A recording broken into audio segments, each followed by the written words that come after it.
beyond the pale halo of Saturn's rings, where sunlight thins to a cold whisper. The Zerathian fleet came to a stop so perfect it seemed printed onto space. 30 vessels, cathedral-tall spines sheathed in living metal locked into a silent lattice. The hulls drank starlight until they became sketches against black, then released it as a ripple of status lights that ran like nervous thought along their seams. On the flagship Dominion's claw, the command spine hummed with the agreeable pressure of acceleration fields. Commander Vrex stood before the ship's mindwall, a wide slab that could be window, map, or courtroom depending on who needed convincing. Today it was Earth, a marble with blue oceans veined by cloud, its night side stippled by human circuitry.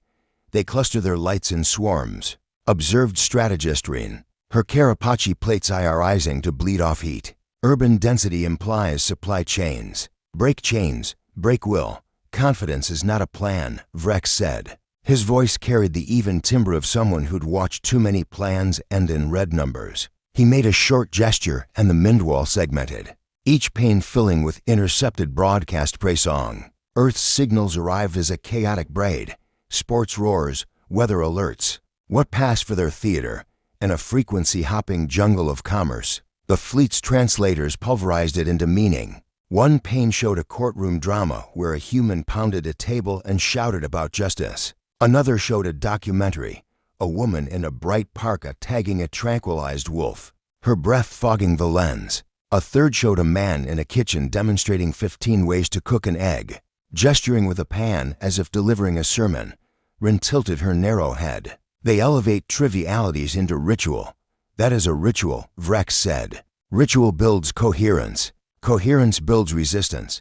Your caution is noted, Commander, Admiral Keth replied from her days, her crest etched with the silver trace of 10 victorious campaigns. But we have not crossed the interstice to draft sociological essays. Humanity is pre-FTL, physical constrained, and heavily myth-bound. They rate a 0.67 on the Kardashev progression. Planetary suppression is a 4-day operation. The Dominion's claw will lead orbital pacification. We will be done before the rings complete a fifth of a degree.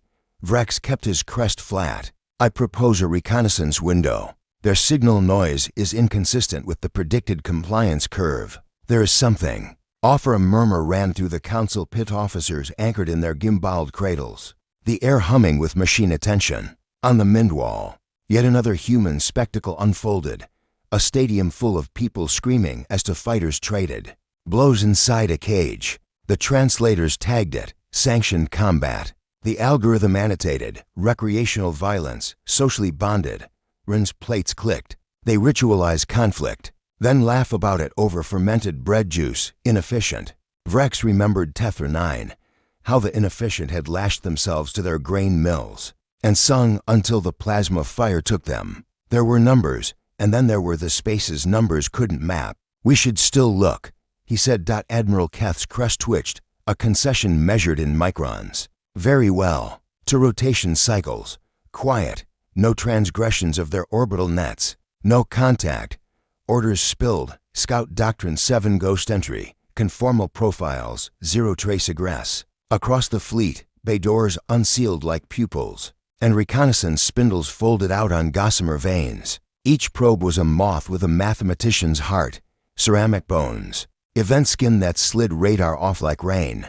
Gravitic whiskers tasting the curl of nearby mass. Release, Vrex said. And 1,000 specks left their mothers. They fell past the rings past. Ruins of ice and rock that rang against each other in slow. Collisions dived through the magnetosphere that snarled at them like a vast blue animal and ghosted into the quilt of atmosphere. Their event skin took on the temperature of the sky. They became a rumor. One probe skimmed the warm breath of a sprawling desert city, ear to the ground for the percussion of engines. Another threaded cloud above an ocean where the waves marched in neat ranks, until weather decided to spoil the formation. A third drifted down a canyon of glass towers, catching human faces reflected 100 times same faces, different angles, their expressions splintering into the city's mosaics. Sampling wide, reported the probe choir. A composite voice spun from 100 thin throats. The mindwall partitioned again, shingled now with telemetry. G-forces of airborne metal tubes carrying humans for money. Lung gas compositions in sealed rooms where they studied rocks with names like Holocene. Heartbeat graphs from stadiums when the home group almost scored. Thermal maps of factories where robotic arms welded car skeletons while music shook the walls. In the shadow of the wall, a news broadcast stuttered in, a leader assuring the timid that there was no cause for alarm. A different leader promising alarm would be delivered on schedule if the timid did not comply. A scientist, flanked by cartons of models, explaining probabilities with her hands. Beneath those hands, a crawl of text begged viewers to try a new toothpaste. Rin flicked a claw along a chart. We plug their orbital communications in 8 minutes. We sever grids in another 11. From there, stage dread. Make it loud. Offer safety to those who kneel. Those who kneel will be many, Keth said. There may be towns who do not receive the offer because they do not make themselves known. That is tolerable. Vrex watched a child on one feed stand at the edge of a skating pond, arms out, struggling between gravity and the slick skin of the world. The child fell, laughed, and tried again. We will find them, he said evenly. All of them. Or we will find enough to call it a map. He sealed off a slice of Mindwall for himself and called up human behavioral synthesis. The fleet's machine mind obliged, a swirl of probabilities and trait clusters. Humans, the model said, cohere under stress but fracture along lines invisible until tugged. They store history in objects with no function except memory. They fear silence, fill it with noise, and later call that noise art. Their violence is often prefaced by apology and followed by gift-giving. They engineer tools to do work, then mythologize themselves as the work's masters. They laugh before danger and sometimes during. He pinched out the summary. It collapsed into a single number that pretended to be confidence. Your reluctance reads as superstition, Keth said without heat. They had served together long enough to skip the dance and go straight to the bruise. You saw something once, and now you see it everywhere. I saw odds, Vrex said. Then I saw the coin land on its edge. Keth's crest flattened in appreciation. Then let us blow on the table, if only to watch the coin fall. He inclined his head. 2 cycles. I'll return with a plan even your ghosts will approve. Your humor is improving, Rin said dryly. Shall I log it as a portent? The fleet poured itself into its vigil. The Dominion's claw unfurled collectors that drank the faint spill of Saturn's charged particles, topped its stores, and stitched itself to the quiet. On the lower decks where the ship kept things, it did not entirely understand about its own making choral engines sang a note so low. It was more weather than sound. Night and day tumbled over Earth like dice. The probes seeped into places even humans thought unreachable. One slid beneath the asphalt skin of a highway to feel trucks thunder overhead. Another curled in the rafters of a gym where a boxing coach barked impossible instructions, and a student did them anyway. A third drifted above a hospital ward at 3 a.m., counting the steady beep of machines that argued with death in elaborate syllogisms. They watched a protest where voices braided into a single rope thick enough to pull a statue from its plinth. They watched a funeral where men pretended not to cry and failed in ways that made them magnificent. They watched a launch site where a smaller human machine rode fire into the dark, not to conquer, only to look.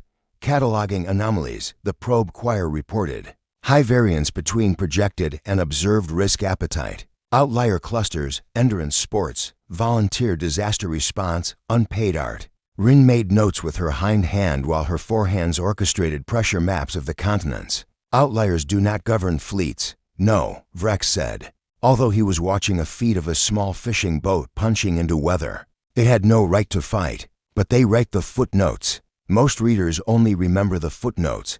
He let his crest droop for the length of a breath. Begin regional drills. I want to know the bones under their skin. Floodplain analysis. Grain roots. Medicine stockpiles. Turn their maps against them. Already there, Rin said, satisfaction brightening her plates. Fields pulsed on the Mindwall.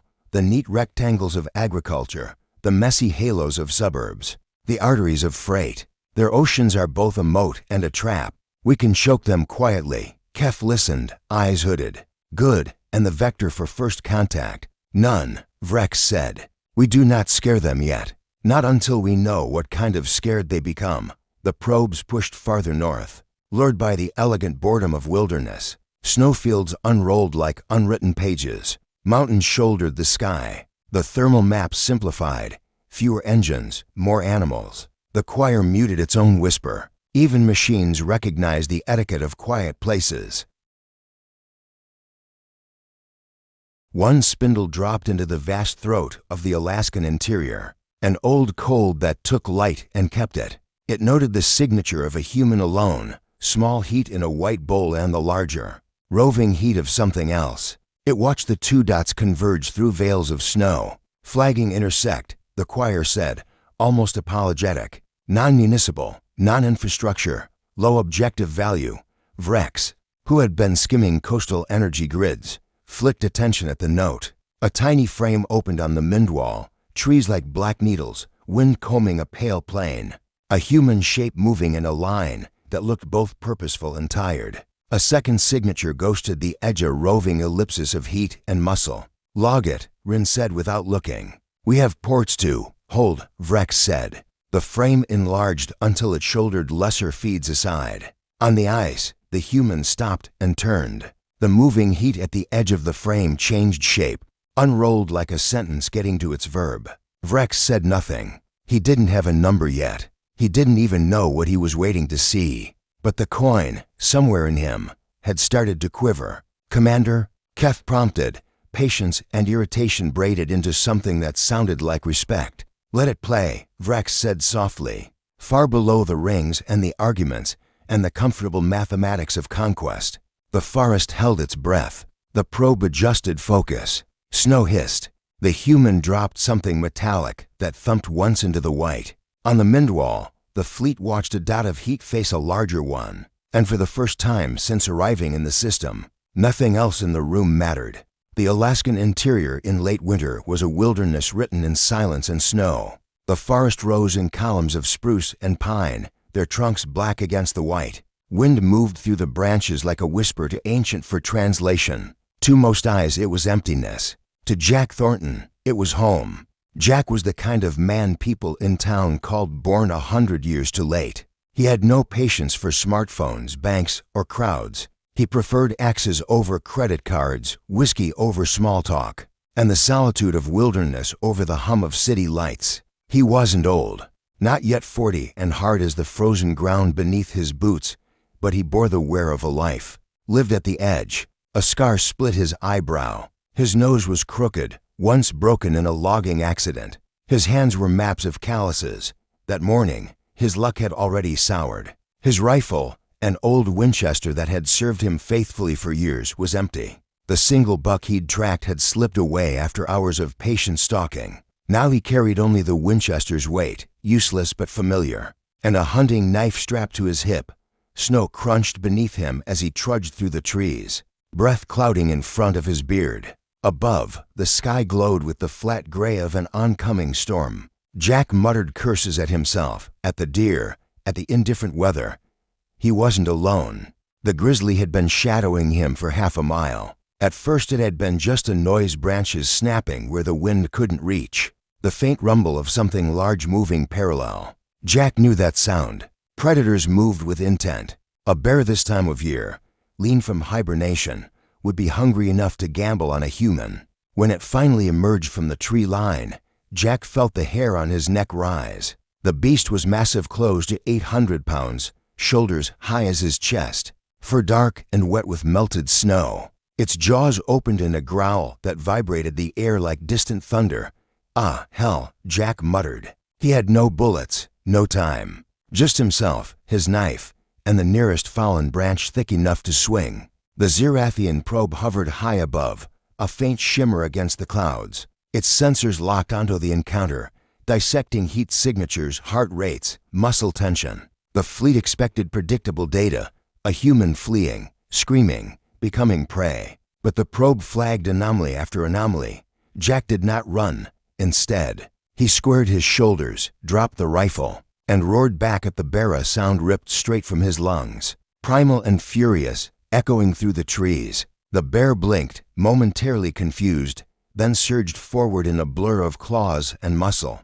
Jack snatched up the branch. It was nearly 6 feet long, thick at one end, sharpened by chance at the other. He drove it forward like a spear as the bear lunged. The point struck the animal's shoulder, staggering it, but not stopping it. The branch cracked, splinters flying.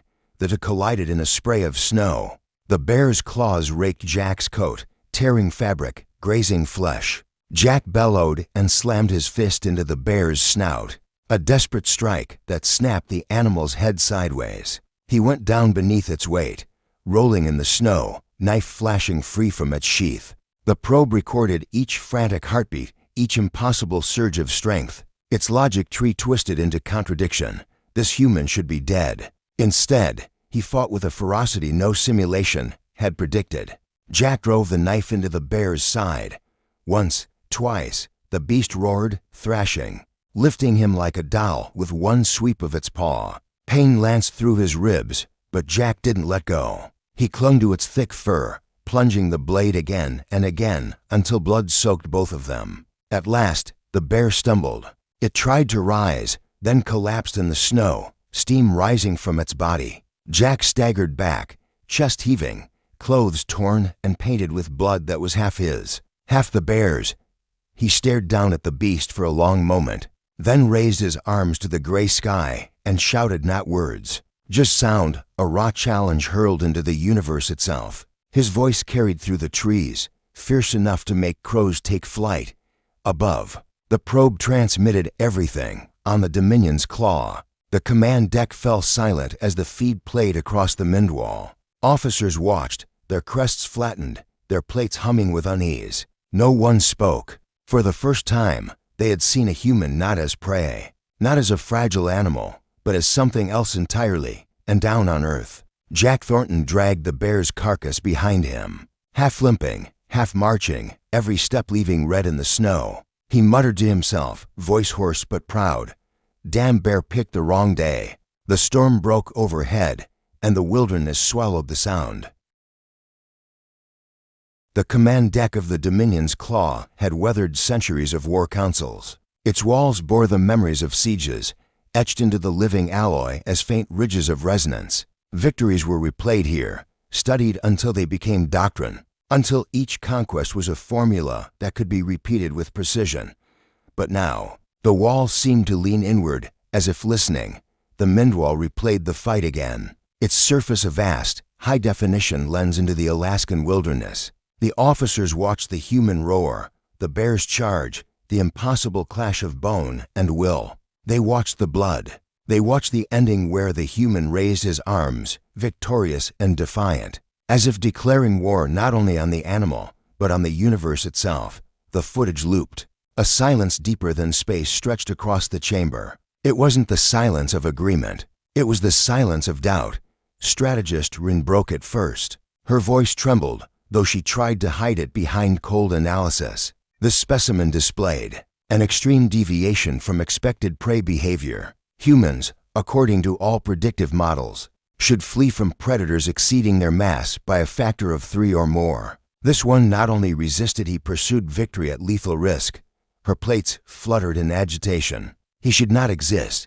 Commander Vrex remained motionless, crest low, eyes fixed on the screen. He didn't blink, didn't speak, just studied. Admiral Kef leaned forward in her daze, her silver-edged crest catching the light. She had commanded fleets that burned worlds and broken empires. She was not easily shaken, yet even her voice carried hesitation. Is this an anomaly, or is this the measure of them? Rin twisted in her cradle, pulling up data overlays. Numbers filled the air, probabilities, cultural notes, battlefield extrapolations. She clung to statistics like a drowning creature clings to driftwood. We have evidence of human irrationality in other contexts, ritualized combat sports, self-endangerment for social status, volunteer response in natural disasters. But this level of suicidal defiance, this should be rare. And yet, Vrex finally said, voice low but steady, we are watching it happen. Not in myth, not in staged ritual. In the wilderness, alone, no audience, no reward. The words dropped into the silence like stones. The probe choir spoke, its many-throated voice unnervingly calm. Additional archival review corroborates elevated risk tolerance. Recorded incidents: lone humans engaging predators with primitive weapons. Survival accounts involving self-mutilation to escape entrapment.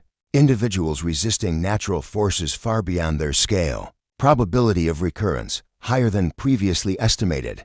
The chamber stirred. Officers shifted. Some hissed disbelief. Others exchanged dark looks. One captain raised a claw. But that is madness. They endanger themselves without gain.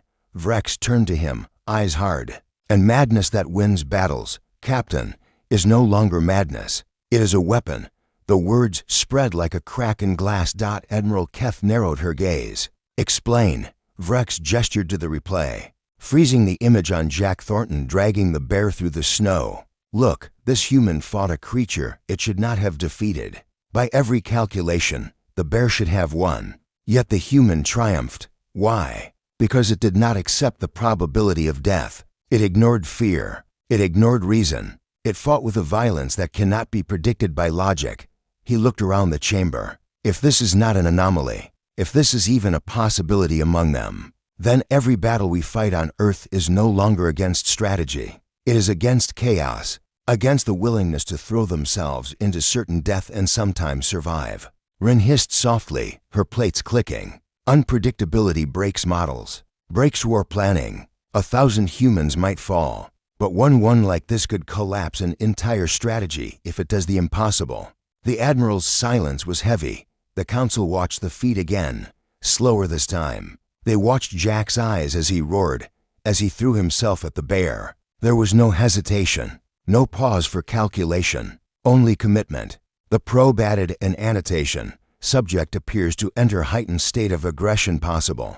Neural override of fear response. Duration extended. Outcome lethal victory. One officer muttered what many were thinking. Even our shock troopers would hesitate to engage such a beast without plasma support. This human had a stick, and he won. Vrex finished. The chamber's hum rose. The low vibration of unease spreading through carapaces.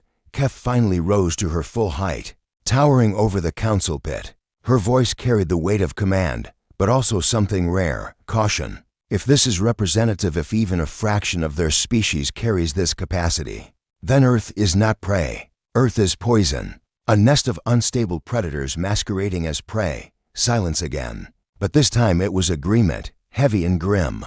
Vrex allowed himself the faintest tightening of his crest. We can burn their cities, yes. We can silence their grids. But how many of these anomalies will rise from the ashes? How many will choose to fight barehanded against our machines? We have seen what one can do against a beast of the wild. What will 1,000 do when we land troops? Rin whispered, we would drown in their defiance. The Admiral's crest shifted, a sign of reluctant acknowledgement. She spoke into the stillness. We must reconsider. Invasion may no longer be viable. The Council rippled with unease. Some hissed protests, but they were thin, weak, half-hearted. The footage had shaken them to their cores. On the Mindwall, the human lifted his arms to the sky one final time, bloody and unbowed. The feed froze on that image, a single figure, broken and triumphant, daring the universe to send more. And for the first time in generations, the Zirathian fleet hesitated. The council chamber aboard the Dominion's Claw had not felt this heavy since the Zirathians lost their first fleet to the machine minds of Ygrath Prime. That had been a century ago, and even then there had been confidence that the setback was temporary. Tonight, there was no such confidence. The frozen image of the human arms lifted, soaked in blood, alive when it should have been dead, still glared from the Mindwall like a god daring mortals to trespass. Admiral Keth broke the silence, her crest tilted low, silver edges catching the faint glow of the chamber lights. We came to conquer, to enslave, to strip their oceans and their metals and leave the husk behind. But what we have seen suggests a paradox. Humanity is weaker than us in every measurable sense, yet they are stronger. Where strength should not exist, strategist Rin tapped her claws against her cradle, nervous, a sound like rain on metal. We cannot program for this kind of madness. It is not bravery, not exactly. It is an indifference to death, an irrationality so complete it becomes effective. Another captain hissed, frustration sharpened their tone. Are we truly going to abandon conquest because of a single human? A single fight? The probe Choyer's voice cut through, many tones woven into one. Not one. Correlation matrix reveals thousands of similar patterns throughout recorded human history. Survivors of impossible ordeals. Soldiers who fought when wounded beyond recovery. Explorers who marched into voids with no promise of return. Parents shielding offspring against fire, flood, and predator. Documented, mythologized, celebrated. This trait is systemic. Vrex's voice was steady, but there was a chill beneath it. You misunderstand, Captain. It is not one human we fear. It is the possibility that any human might become that one, at any moment. There is no algorithm to predict it, no way to prepare. You can defeat 10,000, but one may stand when none should, and that one changes everything. The chamber stirred again. Claws flexed. Crests quivered. The fleet officers were predators by nature, bred for dominance. Yet every instinct told them that this prey species carried a hidden venom. Admiral Keth made her decision. Her voice rang out like a hammer on iron. Transmit to the fleet. Hold invasion. Initiate withdrawal protocol. Gasps rippled through the pit. To abandon a conquest after such investment fuel distance, stealth maneuvers was unthinkable. But no one openly challenged her. The image on the wall silenced even ambition. Rin whispered, almost reverent, we call them prey. Yet they wrestle their predators with sticks. What name do we give a species like that? Vrex lowered his eyes. Survivors. And survivors cannot be enslaved. The decision spread across the fleet like a shiver. The great engines of the Zirathian warships awoke in unison, igniting with a thunder that could shatter moons. Saturn's rings reflected their glow in pale ribbons of light. Slowly, reluctantly, the Armada turned its nose to the void, leaving Earth untouched. But before departure, one final record was entered into the Zirathian archives. It was spoken aloud by the probe choir, its words etched into the fleet's living memory for all future generations. The species designating itself human is to be classified as a tier black hazard. Assessment, physiology fragile, but willpower unquantifiable. Capable of acts that contradict survival instinct, probability, and logic. Threat extreme. Engaging humans in direct conquest risks disproportionate loss. Their irrationality functions as a weapon. They do not submit when cornered. They do not yield when broken. They rise again and again, until victory or death, sometimes both at once. Recommendation: do not provoke. Observe from distance. Study from afar. Record their defiance, but do not test it. Earth is forbidden. The words settled over the fleet like a tombstone. On Earth. Jack Thornton limped into the nearest town, dragging the bear's carcass on a makeshift sled. His coat was shredded, his ribs ached with every breath, and his hands trembled from exhaustion. Yet his eyes burned bright with the fire of survival. The locals at the bar stared when he shoved open the door, snow blowing in behind him. Jack dropped his burden on the threshold with a wet thud, leaned against the counter, and ordered whiskey in a voice ragged but proud. You wouldn't believe the day I've had, he muttered, lifting the glass to his lips. Above him, far beyond the reach of human eyes, the most powerful fleet in the galaxy fled from his planet not because of armies or weapons, but because one stubborn man had refused to die. And so humanity remained free, not because it was the strongest, but because it was the most dangerous kind of species in the universe, the kind that does not know when to quit.